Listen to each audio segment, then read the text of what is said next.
Bonjour, je suis Hakim Al-Alam et je vous propose ma chronique du jeudi 21 décembre 2023. Elle s'intitule Bon baiser du château de Montretout. Vous reprendrez bien une petite part de démocratie. Elle est faite maison. Ben non. À la réflexion, je vais passer mon tour. Je sens mon estomac un chouïa barbouillé. Toutes ces années à bouffer de cette démocratie-là, à imprégner mes rétines de ses lumières et à boire la bonne parole, je crois que j'ai un peu trop forcé sur les sucs gastriques et malmené ce pauvre estomac. Et puis là, sur cette table pas encore desservie, ça, ce moment parlementaire, ça a été la goutte de gnôle qui a fait déborder le vase de Soissons. Tournicoté sur un texte portant loi immigration, en touillant fort dans une marmite ancienne de Le Pen père, saupoudrer cette bouillabaisse infecte de quelques artifices et faire passer le tout en jurant que le Rassemblement national n'y est pour rien. Moi, vu d'ici, je dis Barakat Gembir. Attention, qu'on ne s'y méprenne pas. Je vis en Algérie. Et à la limite, les débats parlementaires en France, les textes sur l'immigration aux allures de conseil de guerre de la commandanture, aux abords d'un camp de gitans ou de Roms, j'aurais pu m'en tamponner le coquillard. Mais non.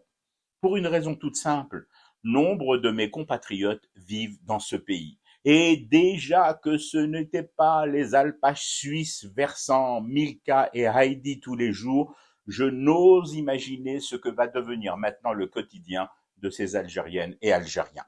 Et puis, à la limite, cet épisode français que l'on aurait dit entièrement tourné dans le château de Montretout, la résidence des Le Pen, c'est le modèle démocratique européen et plus généralement occidental qui m'interpelle aujourd'hui.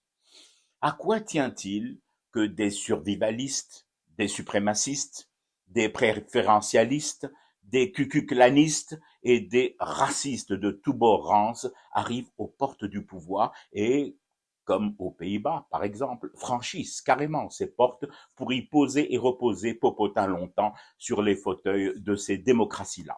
À rien finalement, parfois juste à des séquences. Et c'est une autre séquence, sanglante celle-là, à Gaza et dans toute la Palestine occupée, qui a accéléré la mise à nu des fragilités mortifères de ce modèle démocratique occidental. Cette humanité éclairée qui nous donne depuis des siècles des leçons sur comment nous moucher et mieux porter au cou les colifichets que leurs nouveaux conquistadors nous distribuent à leur arrivée sur nos plages, cette humanité précisément aurait dû même se souvenir qu'Hitler a accédé au pouvoir démocratiquement. Pourtant, non. Le Pen, père, fille, nièce et maréchal en prime viennent de faire voter leur loi, dicter la seule loi ancestrale de leur demeure couleur Vichy.